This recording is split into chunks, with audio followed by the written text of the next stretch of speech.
Assunto aqui para nossa Isabela Calil, antropóloga e coordenadora do Observatório da Extrema-Direita, e para o Maurício Ramos, que é cientista político, professor da Fundação Escola de Sociologia e Política de São Paulo.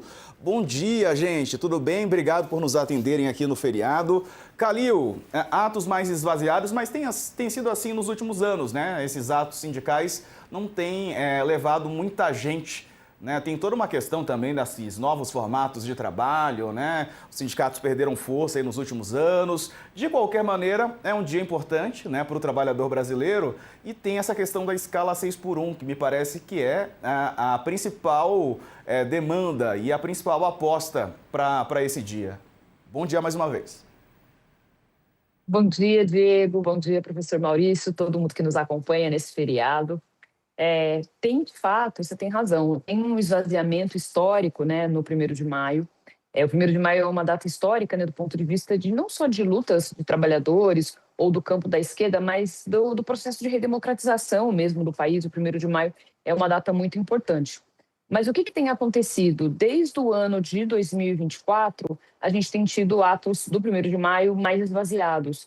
Eu me lembro que em 2024 o presidente Lula chegou a fazer uma reclamação pública, né, com os seus ministros, com os seus assessores, porque o 1º de maio em 2024, então no seu primeiro ano de governo, já no contexto, né, no segundo ano de governo, já no contexto de São Paulo, já estava muito esvaziado. Então, no final das contas, é isso, né? E vale lembrar que 2024 era também um período importante por conta do contexto eleitoral, né, das eleições municipais. Mas acho que agora tem uma questão que o governo demorou bastante para encampar a escala 6x1, a meu ver. Teve bastante resistência no início, mas agora tomou para si essa agenda, essa pauta e, enfim, tem tentado fazer disso agora uma questão importante do ponto de vista de entregas, né? Tem agora no 1º de maio, acho que 2 questões importantes que até foram alvo do pronunciamento do presidente ontem, né? A questão da escala 6x1 e a questão do endividamento dos trabalhadores, né, o desenrola.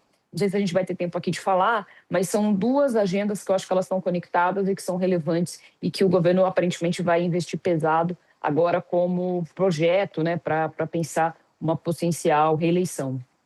Exato. Deixa eu ouvir também o professor que está aqui conosco, Maurício Ramos. E o discurso não, o pronunciamento do presidente de Lula dessa quinta-feira. Professor, bom dia. Bom dia Isabela, bom dia Diego, tudo bom com vocês? Primeiro eu gostaria de falar um pouco sobre o esvaziamento desses atos, né? A gente estamos vivendo uma transição muito grande de comunicação política, que sai de um campo propriamente físico de atos e de televisivos para um campo das redes sociais. Então as pessoas estão mais habituadas agora a consumir a política através das redes sociais, o que tem levado a esse gradual esvaziamento de atos políticos na rua. Eu sugiro sempre, né, fica aqui minha sugestão, essa tentativa da retomada dos atos políticos na rua, né, acho que vai ter shows agora, né, 1º de maio, se eu não me engano.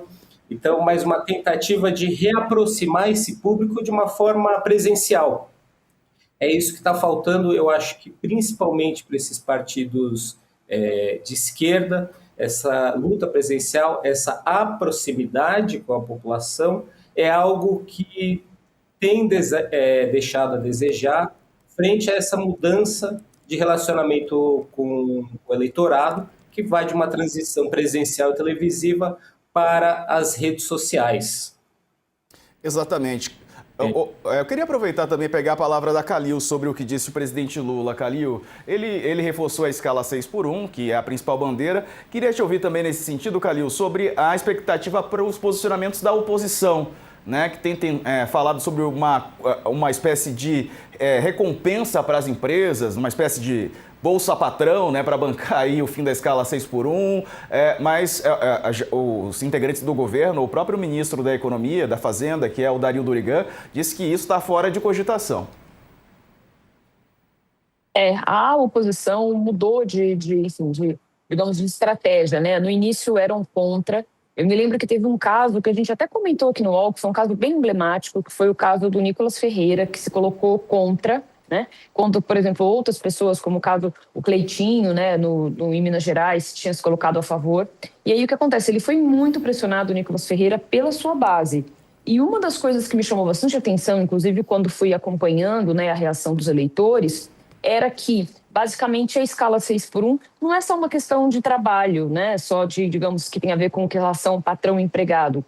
Tinha pessoas que reclamavam, que eram do campo religioso, que eram eleitores do Nicolas Ferreira e que reclamavam, inclusive, que a escala 6x1 impossibilitava que essa pessoa ficasse, os trabalhadores ficassem com as suas famílias e até cumprissem suas atribuições religiosas, né, suas questões relacionadas às suas igrejas. Então, ou seja, basicamente é o seguinte, as pessoas trabalham tanto que elas não têm tempo de ficar com os seus filhos, com os seus parentes, e não têm tempo de ir para a igreja, por exemplo. E aí o que acontece é que a oposição teve que ir modulando o discurso, porque a escala 6x1, ela é uma escala que ela está para muito além de um campo específico da esquerda, ela afeta todo mundo. Então, mesmo pessoas que votam na direita tendem a apoiar a escala 6x1. Porque, enfim, é uma questão até, né, mais... acho que não precisa nem explicar, né, é uma questão que tem a ver, é uma questão suprapartidária, né, tem a ver com bem-estar, tem a ver com necessidade, inclusive fisiológica do ser humano em relação a questões de descanso. Então, o que acontece é que eles agora tentam uma coisa meio termo, digamos assim, né? Eles dizem, não somos contra, porque essa vai pegar mal ser contra, mas veja bem os empresários, etc. Então, eu acho que no final das contas é isso. E com isso eu não estou tirando questões técnicas que são importantes, que de fato são relevantes de se pensar o impacto disso no empresariado, principalmente em relação a pequenas empresas, né, que às vezes tem um funcionário, dois, e como é que vai fazer, etc. Eu acho que em relação à proteção, principalmente às pequenas e médias empresas, eu acho que é fundamental. Mas a questão é que, nesse caso, o que me parece é que a oposição está menos preocupada com o projeto de país e como vai se tratar a questão relacionada a patrão, empregado e principalmente a questão do bem-estar dos trabalhadores e está mais preocupada em, enfim, numa disputa eleitoral e em ser contra o governo. Então, eu acho que esse é o ponto, né? É que ver qual, na verdade, é a questão aqui. Se é uma questão técnica, econômica ou se é uma questão simplesmente de atacar a principal bandeira do governo agora em contexto eleitoral. Eu estava mais otimista, digamos assim, esperançosa até os últimos 2 dias, né? Acho que os últimos 2 dias faz com que a gente repense, inclusive, todas as questões relacionadas ao Congresso Nacional e principalmente, né, a relação entre o Executivo e o Congresso. E aí eu estou me referindo, né, a não aprovação, né, do Messias para o STF pelo Senado e os vetos, né, da dosimetria, né, que, enfim, que podem, eles vão, né, alterar drasticamente o tempo de pena daqueles que tentaram um golpe de Estado contra a democracia brasileira. Então, enfim, acho que depois dos últimos 2 dias, nas últimas 48 horas, tem ficado um pouco mais, menos otimista, digamos assim, até em questão da escala 6x1. E aí, enfim, só porque o que acontece? Geralmente em política as coisas são sempre muito combinadas, né? Enfim, a gente tem muitos casos em que não se leva alguma coisa para votação se você não tiver uma mínima possibilidade daquilo ser votado, ser aprovado. Só que o que aconteceu é que a questão da aprovação, né, no caso a recusa, né, do Messias, era algo que o governo não esperava, embora algumas pessoas tenham dito agora, sim, a gente sabia, tal. Não havia nenhuma informação de que isso poderia acontecer e o governo estava confiante que tinha os votos, né? Então, no caso da escala 6x1, eu fico me perguntando se, de fato, a gente tem no Congresso voto suficiente para aprovação da escala 6x1, ou se a gente pode ter um revés aí, né? E aí vale lembrar que, nesse caso, o que acontece é que derrotas anteriores do governo, ainda que eu entenda que, por exemplo, no caso da dosimetria da pena, não é uma derrota contra o governo, eu acho que é uma derrota contra a democracia, né? É algo antirrepublicano, antidemocrático, eu acho, enfim, é um retrocesso absurdo.